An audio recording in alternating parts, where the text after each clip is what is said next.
Good morning, everybody. You're very welcome to this State of the Science webinar. This is the last one for 2022, so we're really delighted that we've got so many people joining us this morning. I'm delighted to be able to welcome Nikki Hislop today. Nikki is the chair of the NZAGRC's stakeholder advisory group, but she's also a very experienced rural advisor and farmer, and she's also a director at both Ravensdown and Beef and Lamb. So we're really, really lucky to have Nikki here today. It's all about farm systems. So without further ado, I'm going to hand you over to Nikki, who's going to take us through the chair. So welcome, everybody. I hope you enjoy today's webinar. Thanks, Sinead, and again, welcome everybody. I know this is a busy time of the year, so we really appreciate you jumping on. You know, this project is super important. So look, without further ado, I will pass you on to or introduce, I should say, Lee Matheson. But before I do that, originally we were to have Erica van Reenen also presenting today, but unfortunately due to something short notice, she is unavailable to be here. So look, she sends forward her apologies, but look, we're in great hands with Lee taking us through this project. Lee is the Managing Director at Perrin Ag. He is also a principal consultant with experience in farm business strategy, farm systems innovation, corporate governance, investment analysis, and economic research. So Lee, thanks heaps for talking us through this project, of which you're one of the lead managers. So look, I'll pass it over to you and we'll work our way through this. What I would say is for those, when you are asking questions, if you can put all your questions into the Q&A section as we work through our presentations, and then there will be times when we break for questions. So keep those questions on the Q&A, not in the chat session. Also, if you're looking at some of the questions there and you really like those questions, if you can give it the thumbs up, then that actually prioritises those questions up to the top of the list so that we can really make sure that we answer those questions in that priority, given that they are highlighted as being important for a number of you today listening. So Lee, I'll hand it over to you, and we will look forward to your questions. Keep them coming as we go through. Cool, thanks, Nikki. Kia ora koutou. Thanks very much for everyone who's tuning in today. And as Nikki said, unfortunately, Erica has at short notice had to down tools and deal with something else. So unfortunately, you have the pleasure of my company for the full 30 minutes presentation, but hopefully I do a reasonable job on Erica's behalf. So look, what I'm going to do now is I'm just going to share my screen and take you through the presentation we've got to take us through this webinar. So as Sinead and Nikki both talked about, this program is really one of a deliberately focused farm systems program that the NZAGRC is funding. So as opposed to being one of the programs based on pure science, this really is looking at the existing body and emerging body of science and applying that to farm systems in a way that most of us will be familiar with, and maybe with a few tweaks. So in terms of the next 30 minutes, I'm going to take you all through the background to the program, give you some insight into the questions that this program is intended to try and help answer, give you a little bit of background into the way the program is structured. It is a multi-year program, and then we'll take you through each of the two parts of the program, give you a sense of what each of those components is investigating, and give you some insight into the work that's been done so far. And then hopefully we'll be able to deal with any other questions you have at the end. As Nikki said, if you have some burning questions relating to each of those little sections, just pop them in the Q&A box. And if I don't see them, then Nikki will, and we'll try and address those as we go through. So in terms of the background to the program, the NZAGRC undertook a stock take of farm systems research back in 2021. And the ultimate conclusion from that was there was certainly a gap in the body of that work focusing on lowering emissions. Now, that's obviously because some of that work is fairly new, but fundamentally the major gap that we recognised was that the existing farm system research tends to focus on what we mean by what we call incremental changes, which is largely looking at business as usual farm systems and how we start to incrementally move or transition those systems towards lower emissions, which is essentially how most of our farm system works, has been done in the past. But the centre and the key stakeholders that fed into that process were very much of the view there was an opportunity for us to look at the more disruptive impacts and some of the transformational solutions that our sectors might have to consider in order to meet the emissions and climate targets set down by the government. And in that sense, really, the underlying concept was, what might our sectors look like or have to do if some of the expected or hoped for technological mitigations don't necessarily come to fruition either fast enough or with the level of efficacy that we might expect. Because fundamentally that might mean that we have to look at some more significant changes that are definitely beyond what many of us might consider to be business as usual for our sectors. So the program, the Future Farm Systems program, and with an emphasis on future, really has two key areas of focus. One is looking at farm level transitions to a low emissions future, both at an individual and a collective scale. And then the second part of the program is considering the wider term impact on our primary sectors and the rural communities that those sectors exist in as we lower emissions. So very much we've taken a fairly broad view of what the farm system is. And ultimately, while most of us think about our farm systems as what happens behind the farm gate, the increasing connectivity we have as farmers to our consumers really means that we need to take a wider lens to that. And ultimately, one could argue, and certainly that's the approach we've taken here today, that our farm system potentially stretches all the way to the ultimate customers for our products. So in terms of the key questions that this research is wanting to try and start to answer, we don't expect that we will come up with all the answers from this, what's really a pilot program. Certainly these are the key questions we're trying to consider. So we want to understand, what are the potential barriers that our farmers and farm systems might face to the adoption of alternative land uses at a meaningful scale. So at a scale where we actually might be able to make meaningful reductions in greenhouse gas emissions. We want to explore what a truly collaborative farmer-led solution in response to this disruptive change look like. There's a lot of interest in farmer-led processes, and they get talked about a lot. And so part of this program is trying to put some resource and around what that could look like. We want to consider what are some of the regional impacts of lowering emissions, and not only in terms of our existing paradigm, but recognizing that we already have a degree of embedded climate change that we're going to have to be dealing with. And ultimately, we want to consider what strategies have some of our leading farm businesses already implemented to lowering the greenhouse gas emissions. So in terms of the structure of the program, as I've already said, we've got two core areas of research, and we refer to those as part 1 and part 2. Not overly original, but it certainly helps us remember where we're up to. To complicate that further, the original concept for the research has been split into 2 phases.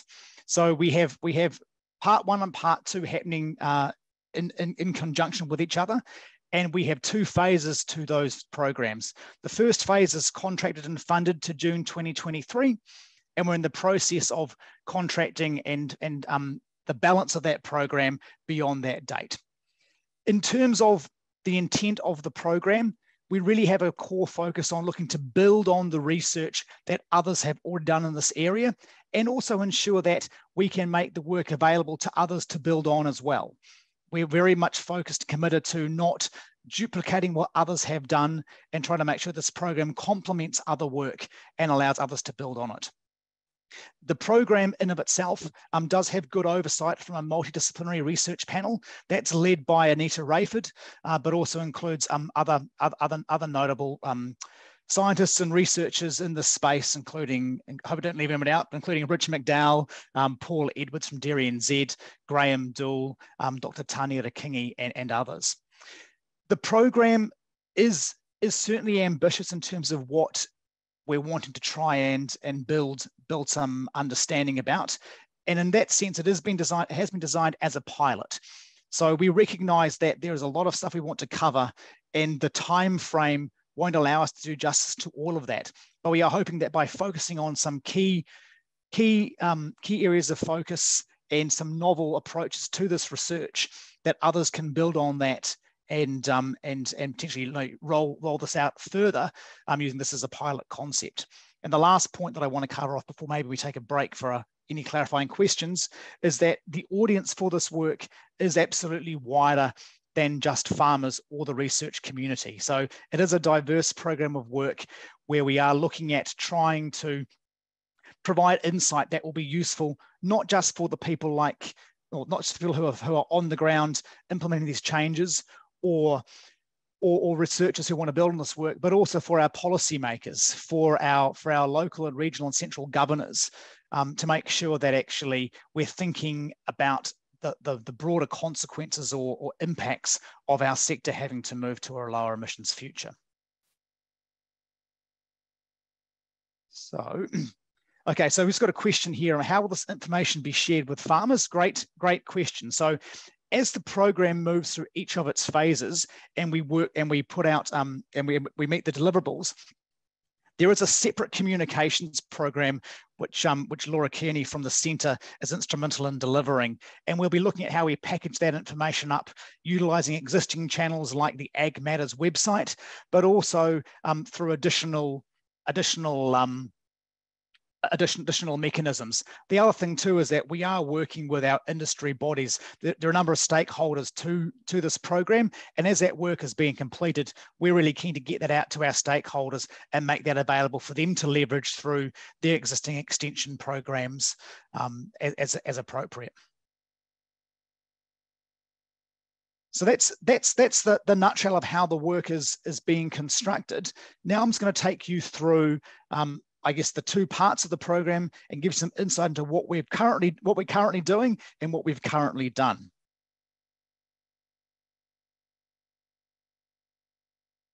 So this first part of the program, which we've called Case Studies and Collectives. So this is being led by the amazing Erica van Reenen, who obviously can't be here today.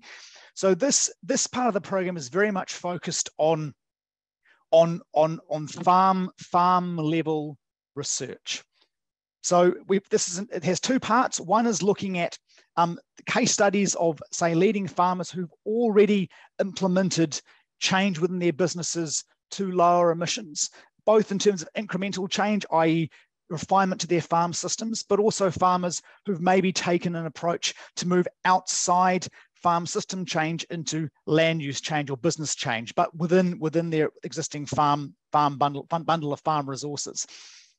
The second part of the program, of part one, is looking at farmer-led solutions to this wicked challenge that reducing emissions requires. So I'll talk about that in a minute. But in terms of the case study program, which is probably the smallest part of the program, we're looking at developing five case studies of farmers who have reduced emissions. And in that sense, we're focusing on what were the drivers behind their decision-making to lower emissions, trying to understand what were the barriers that they had to overcome, understanding what the outcomes were from that, and then what advice could they give to other farmers. With this section of the work, we are probably more interested in the process that farmers have gone through rather than necessarily the actual actions, because as we all know, farm businesses are all unique, both in terms of the bundle of resources that farmers have, but also the aspirations and dreams and drivers for those farm businesses. So we're trying to understand the process that farmers went through. It might make the work more applicable rather than people looking at it and simply saying, well, that would work if my farm was exactly like that, and it's not. And that's a common challenge we have with this kind of work. So we are looking at management or farm system changes, But we're also looking at the land use change that farmers may have adopted. And we're not simply thinking about the good old grab bag of production forestry or kiwi fruit, depending on which part of the country you're in and what your existing farm system is. We are looking at, in a wider sense than that, and keen to understand what are some of the wider diversification options that farmers may have implemented in their farm system. We're also trying to get reasonable coverage as much as we can across industries and different scales. The reason this part of the program is small relative to the other sections is that this is some of the work that the centre itself, as well as other levy organisations, have already done a lot of work in and will continue to do so. So the Ag Matters website has a number of case studies where farmers have done this. This is looking to build on that and expand. So in terms of that, the first case study that Erica and her team have looked at is a mid-Canterbury irrigated dairy system, Kiri, and this was a farm business that their approach to trying to improve the capacity of their business to cope and thrive in a low emissions future was ultimately around reducing stocking rate and increasing per cow production, and ultimately that was achieved through efforts to develop a more knowledgeable team. So making sure that the team had the knowledge and the tools to implement this, focused on very much on better pasture utilization, making sure that we had the right genetics within that farm system to make the best use of that pasture we were eating, and ultimately attention to detail. So this is a fairly traditional approach to improving productivity and efficiency within the farm system, but ultimately does require a really, really good level of execution to deliver. And you can see there on that table that the basic parameters of that farm business. So no change in the farm area. We've had a slight reduction in the number of cows wintered, but we have increased the amount of dry matter being eaten, lifted total production, and lifted milk solids per cow. Now, as you'll all probably be aware, dry matter consumption is really, really highly correlated to methane production. So you may be wondering, well, how does this translate to a lower emissions profile? Well, as you can see here, not surprisingly, as we've eaten more dry matter, we have ultimately, increased slightly the amount of methane that we are producing. So no surprises there. But fundamentally, this farm business has managed to lower its greenhouse gas emissions with a high focus on nitrous oxide. So ultimately, by taking a little bit of the maintenance dry matter out of the farm system, certainly this farm did significantly reduce the amount of nitrogen fertilizer that it was applying, so reducing total nitrogen cycling through the farm system. Has managed to achieve a significant reduction in nitrous oxide, which is often the forgotten greenhouse gas when we think about our farm systems, but is extremely important. And depending on where we land with an emissions levy, could be quite an important one in terms of the prices that farmers face. So overall, this farm business has achieved a 9% reduction in its agricultural greenhouse gas emissions, but that is largely driven through a reduction in nitrous oxide. The focus of many of our farm systems is around reducing methane, because it is the big one. But as many of you will appreciate, nitrous oxide is a pretty important gas that we need to be thinking about as well. I'll just move through into the next. I'll just have a look at these quick questions. Let's have a look. Sorry, Leonie. Good question. I have to apologise. This is not the work that I'm most familiar with. But we certainly have had an increase in dry matter eaten from 16 tonnes up to 17 tonnes over that time period, which is where the additional milk solids has come from. But we have managed to achieve some reduction in maintenance methane being eaten or being produced because of that. I'm just having a quick look. We'll deal with some of the other questions as we get later on, I think. So in terms of the second part of Erica's work, this is looking at two farmer-led solutions to this situation. So what the program is looking to do is it's looking to bring together two groups of farmers. One is focused at a catchment level. The other is has got a Māori agribusiness focused and taking a view at a rohe or regional level focus. And ultimately, each of these groups of farmers have been given an opportunity statement to consider, which we've got here on the slides, which is for them to work through as a group, facilitated by Erica, as to how they collective can give meaningful effect to the aspirations of the Zero Carbon Act while retaining their financial viability and directly contributing to the reduction of gross methane emissions from the primary sector. So a lot of words there, and I guess to some extent putting the holy grail out there in terms of how do we maintain financial viability and reduce our gross impact in terms of our emissions footprint. And also each of the farming groups have been given that as a question. It is very much a farmer-led process facilitated by experts as opposed to an expert-led process that farmers attend. And that's certainly proving to be an interesting paradigm for the first group to get their head around, because invariably so many of these processes occur in that latter way where farmers are brought together by experts. Experts provide some solutions. Farmers then consider those and decide whether or not they put them into action, which is very much around saying to a group of farmers, here is a problem that we have to navigate. We'll provide access to resources and facilitate the process, but ultimately it's up to you as farmers to identify how you might resolve this challenge and where you might get to with that. We have a social researcher, so Tony White is working alongside Erica and her team to observe this process, and very much we're trying to understand the process that the farmers work through in order to address this wicked problem of methane reduction and ultimately nitrous oxide reduction. So at the moment we have one of the groups up and running, and this is the catchment level group, which is based around an existing catchment group in the Mid-Tairi down in South Otago. It's a semi-existing group, so it was already partially in place from a catchment point of view, and others have joined the group as part of this process. As Erica put here, it is a challenging and diverse landscape. We have a diverse land use within that catchment group and a diverse number of landowners and structures, so owner-operators right through to corporate farming businesses. And that group is in its early stages of development. They are starting to think about the options that they have to work through and very much learning from others in that process.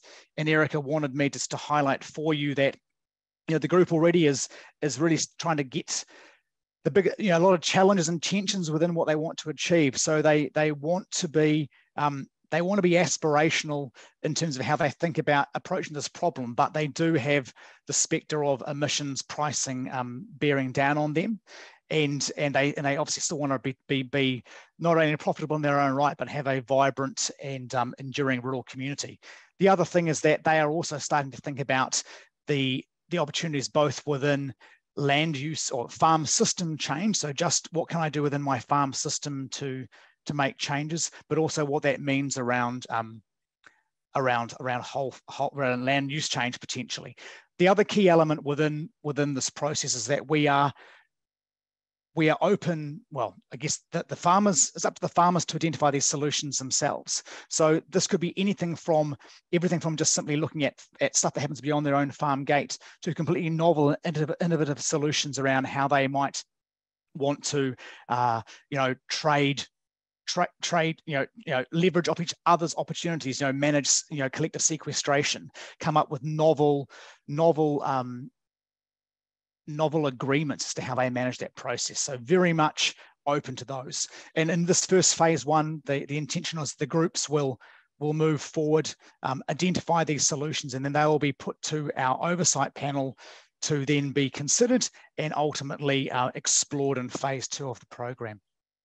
Our second group, which we're in the process of developing at the moment, is a group focused around Māori agribusiness. So at the moment, we're in discussions with two existing Māori collectives, one based in the Maniapoto, one based in and around Lake Taupo, to understand whether they have interest in being part of this program and exploring a solution that best fits their needs in this process. So that's the stuff that Erica's leading. I'll just have a quick look and see what else we've got in terms of the questions that might be relevant here. So yeah, Lee, I see right up the top there a question that's burning for a few on the webinar today is what system, and this I think refers back to the Mid-Canterbury dairy system, what system is used to measure the emissions? Is the program also comparing systems used overseas to measure emissions on farm level? Cool. So I'm not 100% sure for that case study whether they were using Overseer or whether they were using FarmX, but certainly the same program is being used across the case study. So we will have consistency in how those emissions are being measured, and ultimately with those pieces of software, the absolute emissions number is not as important as the relative change. So there will be consistency between that. Certainly in terms of how emissions were measured in terms of levies being collected, then there will likely be a bespoke system from the government to measure those. But certainly we'll be using a consistent methodology throughout the program to ensure that the relativity in terms of emissions reductions is consistent. Thanks, Lee. And the next question here, which has also got quite a bit of interest, is can the outcomes also be shared with local government, please? Yeah, absolutely. So in terms of the next part of the program, which I'm leading, it has a very, very strong regional focus. And as we'll talk about in a minute, we expect and are hoping that local government will be our intent is for them to be involved in the process, which I'll talk a bit more about in a minute. But fundamentally, all of this work is wanting to be shared as widely as possible. And I guess there's also budget within the program to make sure that the output is able to be provided to the stakeholders in a way that best meets their needs as well. So yeah, great question. Thanks, Lee. Another really good question is the oops, it's just disappeared off my screen. The question was, are the projects also looking at wider impacts on the environment, such as freshwater? Yeah, great question. And the answer is absolutely, because fundamentally none of these things operate in a vacuum. So while the focus is absolutely on lowering emissions, the reality is that we have to do that within the wider context of also improving water quality, improving biodiversity. And so within the case studies that we've just discussed, certainly the impact on water quality is not being forgotten. And in terms of the region-wide analysis and the alternate land use considerations, those other co-impacts or co-benefits as they might be are being considered as well. It won't help us one bit as a sector if we improve one bit while damaging the other bit. So that the remit of the program is very much to consider that. Okay, and perhaps another question here, which is again just slipped off, will the program work closely with existing extension providers as well as making the findings outcomes available for farmers? Yes, absolutely. So the project teams are reasonably diverse. So while Erica and I are leading our respective parts of those, we have people within the wider rural professional sector across industry involved in that program. The other thing too is that we do have, through the oversight panel, we have connectivity. Well, through both the oversight panel and the stakeholder advisory group of the centre, we have connectivity into both other science organisations, but also industry bodies. So as that work becomes available, we are wanting to promote it within those organisations and make sure it is getting out to others. It would be considered a failure of this program if this is simply work that is published to meet a deliverable and then sits on a shelf and doesn't give effect to the challenging situation that we have to navigate. Thanks, Lee. And perhaps one more question before we keep moving forward. And certainly once we get through our presentations, we will have some more time to answer questions that may not have been captured during the presentation. So one final question there. Understanding the farming starting point is critical. If it is already overstocked, demand supply will not match, doesn't match pasture curve reduction will improve profitability. Any comment there, Lee? Yep, look, absolutely. And I think that the key point with all of this work is that it's always highly contextual. So we are certainly not wanting to try and identify a cookie cutter approach here and identify, the top 10 things that that people will then all be able to go and apply. So understanding the process, understanding the process and the context is going to be vitally important. And look, in terms of the case study that we've provided some insight to today, look, 2 slides in a 35-minute presentation, which is very near to going over time already. There's a limit to what we can do. So look, great question, Leonie, and look, that's vitally in the front of mind for Erica and I and our teams. Okay, look, thanks everybody for those questions. We'll keep going so that we can keep to time. But as I said, if we get to the end and we've got some time up our sleeve, we can answer those unanswered questions at that point. Thanks, Lee. Cool, thanks, Nikki. Right, so in terms of the second part of the program, which describing here as looking forward and low emissions land uses, this piece of work is, if Erica's part of the program was very much looking behind the farm gate, this part of the work is very much looking beyond it, and I guess deliberately so, which is a little bit of a wider remit than farm systems research historically does. But the reality is that our farm systems have an impact beyond the farm gate, but also decisions and policy settings that exist that happen beyond the farm gate likewise have an impact and a flow through back to what happens on farm. So we found it was pretty important to consider these things as an iterative loop rather than simply one being separate from the other. So we have, we have two parts, once again, 2 parts or 2 components of this research. The first one is a regional scenario analysis, which is trying to consider what the regional impacts will be from into the future, so out to 2050, from our farm businesses needing to move to a low emissions future. So this is considering how will, if our farm systems and farm businesses need to lower both methane and nitrous oxide emissions, what will the potential flow on impacts through to our regional economies and our regional communities be? And not only from a point of view of what's happening right now, but recognizing that we have some embedded climate change already happening. And the reality is that if the world went net zero tomorrow and CO2 emissions stopped, we would still have embedded climate change for the foreseeable future. So while the focus of this work is absolutely on lowering mitigations, the reality is we're having to adapt alongside that. So we need to be cognizant of that. So for this piece of work, we're looking at 2 regions. We're looking at both Northland and Southland. They do provide some useful comparators.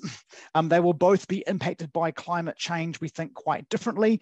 They both have different challenges and different economic bases already. So that was the concept. There's also been a reasonable body of work around water quality and other issues, looking at those regions. So some useful stuff for us to draw on. This work is going to use what we call a qualitative scenario analysis methodology.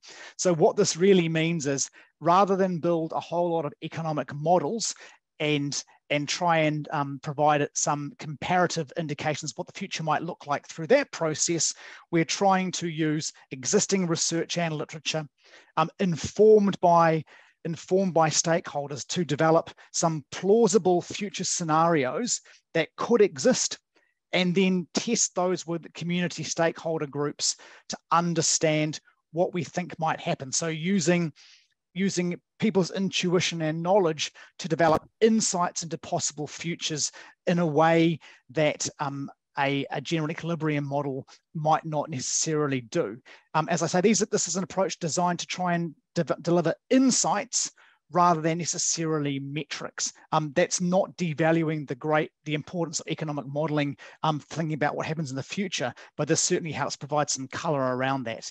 And the example I would give would be that back in 1986, post-Bowler, we all thought it was someone thought it was a really good idea to plant pine trees on hill country to stop that happening. In isolation, that might have been pretty good idea, but obviously we've seen latterly with the impact of climate change, the impact on communities like Tolaga Bay, and if where I go camping every year for summer holidays, the impact of a logging truck driving past my tent every 2.5 minutes, and the impact it has on our infrastructure is quite important. So we want to kind of get our heads around, if these are some of the situations we might be walking into, what's the wider thinking around that we have to do as a community to both ensure that we can get the best out of that future, but also that we try and minimize the unintended consequences. Invariably, there will be some. We want to try and explore what they might look like. So in terms of that work, that's currently progressing well. We've completed some baseline analysis of the Northland and Southland economies to get a sense of what does the primary sector look like in each of those regions, and also what is the collective bundle of resources those communities currently have at their disposal. What's the roading network like? What's the schooling network like? What are the demographics? What are our future populations going to look like as we move through into 2050? We've also completed some work looking at the expected impacts or expected regional impacts on climate change on those regions, and trying to not just identify what they might be, but how they flow through to the drivers of our primary production. So if we end up with more sunshine hours and lower rainfall or more sporadic rainfall, what does that mean for pasture production? What does that mean for water availability? What does that mean for vernalisation for horticulture crops? So to try and create a good baseline of understanding around what might the environment that we have to grow crops and pasture in as we move into a changing climate. We've also then done a précis review of the existing literature around what the current and emergent mitigations available to the farming sector are, certainly at a farm sector level. So trying to get a sense of building on the good work that people have already done, but to put into one place what those current mitigations might be, the ones we already have, and where we think the ones that might be emerging be able to do for us. We're then using that work to develop some plausible scenarios to explore with regional stakeholders in the second phase of the work. So in that process, we expect to have, not only industry representatives, farmer representatives, but also members of local government, key stakeholders in those communities, some of the government agencies that control and manage resources, and really run a process where we can really draw out some of the thoughts and thinking from all those people in the context of what might be some confronting but potentially quite plausible scenarios for our regions. So that work is happening now. We will be in a position to have those scenarios considered by the oversight panel in March 2023. So in between that time, we are going to be reaching out to stakeholders in some of those regions to help develop those scenarios, at least test some of our thinking. The key for this is we need the scenarios to be plausible on the point that we can draw valid conclusions from those, but also we need to be pushing the boundaries a little bit here.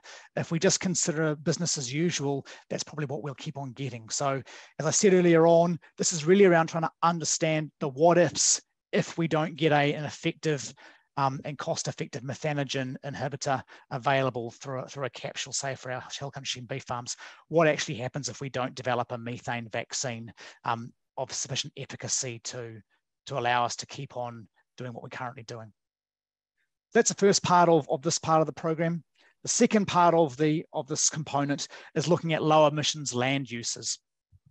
So this is looking at a number of possible land use change options that will have lower emissions profile than some of the ones we currently utilize in New Zealand. And I guess to be really clear here, this piece of work is not a focus on can we grow it. So we are not looking at what are the growing conditions that an alternative land use might require. what might the yield be, what might the returns be, and how does that compare necessarily to existing land uses. It's very much a case of thinking about, if we grew it, what would we do with it, and what does that mean in terms of the wider supply chain? So this is very much what I'll describe in the next slide as a gate to crate analysis. So once it leaves the farm system, what happens to it between getting from there to the customer, or potentially what is stopping it from getting there to the customer? We're absolutely not picking winners here. This is not a design to identify the top best alternate land uses for New Zealand who could potentially adopt to lower its emissions. It's to look at a number of land uses from a very long list, most of which are already grown in New Zealand, but for a number of reasons maybe have not progressed to commercial scale, and really trying to understand how we unpick the barriers to that. It may be that a number of these land uses simply have barriers that make them non-viable for commercial expansion at the level we might need. It might we unpick some really key things that other organizations, institutions can leverage off to try and address. But certainly it's to try and widen our understanding around why some land uses might be viable, why some are not. And so ultimately we're trying to examine, as I've said here, the unique supply chain considerations of representative land use types. So on the next slide, I'm going to talk through the land uses that we are considering, but ultimately the focus is more on the type of supply chain that those land uses require or demand, rather than the actual land use itself. So currently, from a long list that had some good feedback from our oversight group, we are considering the following 6 alternative land uses. Notably, these are all non-livestock. These are all non-livestock land uses, and that has been deliberately chosen for that reason, mainly because we, potentially if we had to look at a future with fewer ruminants, then we need to get our heads around what are some of those challenges that would face, given we have our current supply chains for much of our pastoral sector is based around ruminant protein. So we're looking at these 6 land uses. One is a perishable nut crop, which we have considered chestnuts as the exemplar for that. We're looking at one non-radiata pine production timber crop. So we are looking at totara as a potential alternative production timber species.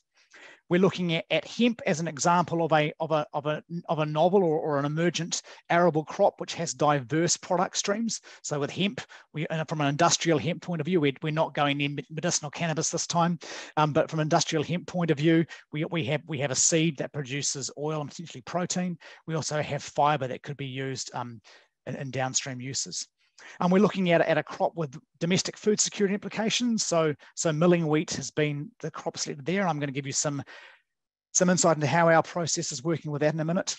We're looking at blueberries as an example of a horticultural crop, which we believe has some emerging supply chain constraints. So blueberries are well established, but there are some potential supply chain constraints that might limit its further expansion within New Zealand. And because we can, and it's interesting, we are looking at it's established arable crop that has a novel value proposition. So we are here looking at peas for what we describe as white protein as opposed to red protein. So what are the options for us to actually use scale pea protein to develop that as an alternative protein stream? So my last slide before we deal with the final questions is to give you some insight into how we're approaching this. So with milling wheat is the first one of these land uses that we are tackling. And the context here is that, so New Zealand currently imports over 70% of our milling wheat requirements. So that's about, someone on the call might correct me on this, but from memory, it's about 270,000 tonnes of milling wheat that we import every year. And we import that from Australia, despite the fact that we grow very, very good wheat in New Zealand. And so one of the obvious options is that, if we went on an average yield of 10 tonnes to the hectare, an additional 27,000 hectares of wheat could be grown in New Zealand potentially to fill that gap. But there are a number of reasons why that doesn't currently occur. And there are a number of potential supply chain issues around that. The first one is that is the issue of freight relativity between Cook Strait and the Tasman Sea. The bulk of our wheat comes in from Australia, largely because it is cheaper to land it in the North Island, primarily Auckland, from Australia than it is to send it across the Cook Strait from mid-Canterbury. There are certainly some considerations around the contract structure that's being used to incentivize growers to grow milling wheat. Ultimately, for many farmers, it's probably actually easier to grow feed wheat than it is to grow milling wheat in terms of the contract situation. And ultimately, we are considering the potential expansion of growing areas in the North Island, but really with a focus on what are the supply chain constraints that might limit that. Once again, this piece of work is not necessarily to identify how we can make freight across Cook Strait lower, but it's to try and unpick and understand what some of the drivers are of that, and maybe understand, if as the world changes, at what point would the price point be where actually it would be actually advantageous for landowners to grow more wheat in the North Island to supply Auckland, but then also what are the requirements around supply infrastructure and so on to deliver that. So Nikki, that's the slideshow. Happy to deal with and answer other questions now in relation to the program. Okay, thanks Lee. Look, we've got one right up the top there that has got quite a bit of interest. Do you have some examples of the disruptive changes that are being trialled or proposed over and above, obviously, what you've just put up in front of us? So not directly, because in terms of the case studies, we're looking to see what's already out there. But I guess in terms of disruptive change, what we're really talking about is trying to explore what would happen if what we think is going to happen doesn't. So the big one for New Zealand is that, a big chunk of our, as we're probably aware, however we measure it, our emissions profile is strongly weighted towards agriculture. Those emissions are strongly related towards livestock, and of that, they are strongly weighted towards methane. And there is a heck of a lot of work that the centre is funding and exploring around how we can, break that methane cycle within the animal. And there's a lot of work being done around the development of a methane vaccine, or the delivery of sustainable methanogen inhibitors that are acceptable to our markets. In the event that we can't crack that, then we may have to examine. There would be quite a lot of disruption to our sector if we had to significantly reduce the numbers of livestock we were farming. That's not just the disruption that happens within our farm businesses, but our entire supply chain is based around that. So in the event that was to happen, we would probably have a very different landscape to the one that we do now. And I guess the other bit of the disruption that we are considering overtly with this work is the disruptive impact that climate change is expected to bring to parts of New Zealand. The reality is that the best science that's currently there, yes, it is a lot of modelling, we accept that, but the best people who put their minds and their collective knowledge to this, have identified what I think will be significant changes that our regions will experience. They're going to provide some really key challenges to our businesses. For example, in Northland, we would expect, based on what the literature is telling us, that we will see a continued advance of C4 grasses, that's effectively kikuyu, paspalum, within our pastoral systems. That's a big challenge for our farms, not just in the case that they are lower quality in terms of energy and protein and so on, but they're also much harder for animals to digest. The reality is that they generate way more methane when they're digested in the rumen than our C3 plants do. And already much of Northland manages C4 grasses, but that could be coming to the Waikato in a decade near you. So these are some of the things that we need to be thinking about. And so it's very easy for us, and it's understandably why we live in the present, to think about our farm system adaptation within the paradigm we exist in. But we really need to be putting our minds to the what if this changes faster than we think? What if the solutions that we want to have happen don't appear? And by doing that may never occur. The methane vaccine may be 5 years away, our future will be what we expect. But in thinking about some of those more disparate, disruptive impacts, we might, who knows what else might be thrown up through that process, and it might allow us to actually improve the resilience of our farm businesses and ultimately our communities, because so much of our communities are based on what we do on farm. Thanks. And just an earlier question that I know has been sitting there for a while, hopefully a relatively quick answer. How will ECA play a part in this? So that's ECA is, excuse my ignorance, that's the Energy and Conservation yeah. Association. Yeah, sure. Good question. I mean, ultimately, we are focused on agricultural emissions. So we're thinking about nitrous oxide, methane, and I guess CO2 from fertilizer use, as opposed to, I guess, energy efficiency more generally. But in saying that, when we start to explore the downstream effects from farm system change, then things like energy consumption and energy demand will be fundamentally critical to that. So we're hoping to capture those kind of the broader requirements of our farm sector as it moves to a low emissions future through that process. So I would expect that in the region, in the scenario analysis work that we are doing, some of that will come into play, and we are expecting to have thinking around the energy requirements of our sector as it moves to a low emissions future. So probably haven't answered the question directly, but not focusing on energy usage on farm per se, but the requirements for energy of our farming and growing systems will ultimately be brought into the scenario analysis and when we think about downstream impacts. Thanks, Lee. Another question, both in Northland and Southland, there will be hapu runanga with environmental plans being developed or in place. Will your stakeholder engagement be talking with Māori? Absolutely. And we have tried the development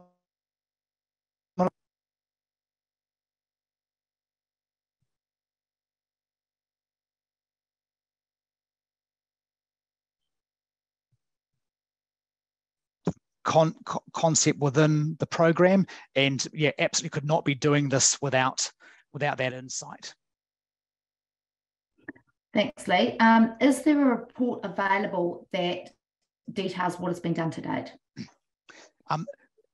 There is, but it's not. It hasn't been publicly released per se. So the oversight panel has that work, and we're in the process of providing that ongoing update to our stakeholder advisory groups. I'll need to circle back to Laura and the centre on that, but certainly keen to keep everybody up to date with the progress of the program and make sure that that work is able to be digested and considered, and have the feedback from that as it evolves through the process. Another question here, will likely changes in soil carbon associated with transitions to different land uses be considered? Okay, so the centre has a separate soil carbon program that is underway, and we're probably going to be deferring much of that to that part of the program. You know, one of the big challenges we currently have in the soil carbon program, and Sinead may want to come in and interject here if I'm putting this wrong, but ultimately, you know, there's a big program of work going on at the moment looking at how we measure soil carbon, and I guess fundamentally understand whether or not we can measure it to a point that it is relevant for us to do, and then once we understand that, understanding which direction it is going in. So look, though, in a general sense, we would be considering soil health and how we do that moving forward. So ultimately, if we had a move to large scale arable programs, in lieu of, say, livestock production in one of those regions, look, understanding the impacts of soil condition more generally would be really important to do. But we probably are limited in our ability to quantify the likely impacts to soil carbon beyond direction of travel at a first principles level. So look, would be considered, but not overtly measured in the way that we would hopefully in time be able to. Thanks, Lee. Changing land use from pastoral farming to horticulture will present new challenges, particularly human capital and availability of a skilled workforce, which we all know is challenging at the moment. So I guess the question is, is that being taken into account, including further infrastructural need and downstream supply chain? Yes, it is. And look, that was those kind of questions and observations were very much at the thinking of the development of this program, because so often when we think about what happens behind the farm gate, it's easy to grow kiwi fruit and assume that it will be packed and it will be picked and it will be stored and be exported. And the reality is, as we've already seen in this last 24-month period, even now that's not necessarily the case. So the regional analysis and the scenario analysis process is absolutely focused on that, because we recognize that that's a part of the thinking that is often lost. So when we did the baseline economic analysis, that's one of the reasons why we considered demographics and skill levels. So what is our current population growth looking like in those regions? What are the levels of skill set required? How do we actually provide for that? So while we're not modeling those impacts, but we are expecting to delve into those and get insight from people who know best around that as to what those downstream impacts could be. And then that's the kind of information that ultimately we want to make available and to our decision makers, so that actually they can recognize that and think about that if we need to have more people in this region to pick crops that we don't have in 50 years' time, we need to start thinking about that now, not when the crop's ready to be picked. Thanks, Lee. Are you considering the global greenhouse gas consideration of alternative land uses? For example, will there be an LCA of chestnuts and blueberries in New Zealand compared to international competition? Great question. Yeah, great question. The answer is no. And that's not because it's not important or because we don't want to do it. We simply don't have the funding and the time to do that.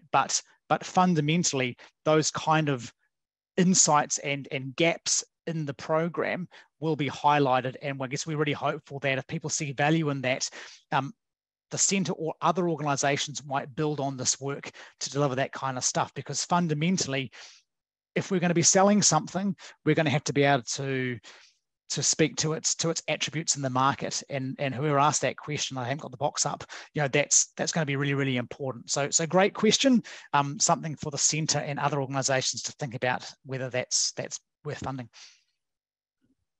Thanks, Lee. A question that's been sitting there for a while. I think some of it we may have covered, but from Greg, this sounds incredibly reductionist.